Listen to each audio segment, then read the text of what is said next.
अपनी तरफ से कोशिश करेंगे कि पूरी जो इंडियन पॉलिटी है वो शॉर्ट्स के फॉर्म में समझ लेते हैं कि क्या क्या होता है और जल्दी जल्दी में।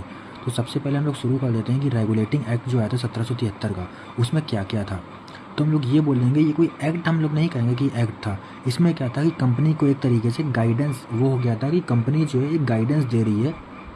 ये जो ब्रिटेन जो है पार्लियामेंट, वहाँ की पार्लियामेंट कंपनी को एक गाइडेंस दे रही है कि आप किस तरीके से वर्क करेंगे। तो सबसे पहले तो इसमें ये घटना हुई कि जो बंगाल का गवर्नर था उसको गवर्नर जनरल ऑफ बंगाल के नाम से नवाजा गया। और जो बॉम्बे प्रेसिडेंसी हो गई, मद्रास प्रेसिडेंसी हो गई, वो सारी प्रेसिडेंसी जो है ना वो इसके नीचे आ जाएंगी। मेन जो है इसका नाम बदल दिया गया गवर्नर जनरल ऑफ बंगाल।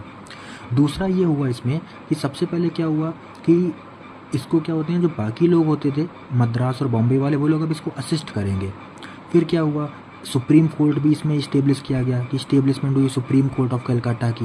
पहले जो गवर्नर जनरल थे वो हमारे वॉरेन हास्टिंग थे, और वहीं सुप्रीम कोर्ट की अगर बात करें, सुप्रीम कोर्ट जो कलकत्ता में इस्टेब्लिश हुआ था, इसके एलिजा इम्पे थे, जो सबसे पहले अगर हम लोग चीफ जस्टिस की बात करें। दूसरी चीज़ ये हुई कि इसमें क्या हो रहा था कि कंपनी के जो बंदे लोग थे ना, कंपनी के बंदे क्या कर रहे थे कि वो लोग काम तो कर रहे थे, एडमिनिस्ट्रेटिव का भी काम कर रहे थे, साथ साथ वो बिज़नेस तो कर ही रहे थे, लेकिन राजा महाराजाओं के साथ उठ बैठ के वो वहाँ पे भी उनके डिसीजन मेकिंग में इन्वॉल्व हो रहे थे कि भैया आप हमें आपको इतना पैसा दो, हम आपको राजा बना देंगे, हम ये कर देंगे। तो बड़े बड़े लोगों के साथ उनका उठना बैठना हो रहा था।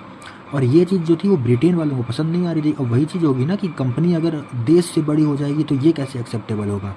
तो इसलिए क्या किया गया, एक कोर्ट ऑफ डायरेक्टर इसमें बनाया गया। कोर्ट ऑफ डायरेक्टर में क्या था कि कंपनी के ऊपर जो जो वो मिलिट्री अफेयर्स कर रहे हैं, जो जो सिविल अफेयर्स कर रहे हैं, जो भी वो रेवेन्यू जहाँ से इलेक्ट कर रहे हैं, जहाँ से रेवेन्यू वो इस्टेब्लिश कर रहे हैं, एक्यूमुलेट कर रहे हैं, वो सारी जो थी ना वो रिपोर्ट दी जाएगी पार्लियामेंट में। किसके द्वारा? कोर्ट ऑफ डायरेक्टर के द्वारा।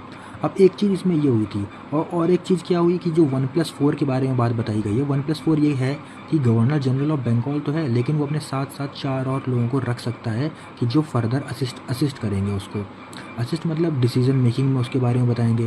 और जो 1+4 बैठेगा ना, एक तरीके से हम इसको कह सकते हैं कि पार्लियामेंट है ये उस टाइम का 1+4। और इस टाइम पे अगर गवर्नर जनरल 1+4 के साथ बैठे हैं ना, तो उस चीज़ में उस टाइम पे गवर्नर जनरल को हम बोलेंगे गवर्नर जनरल इन काउंसिल।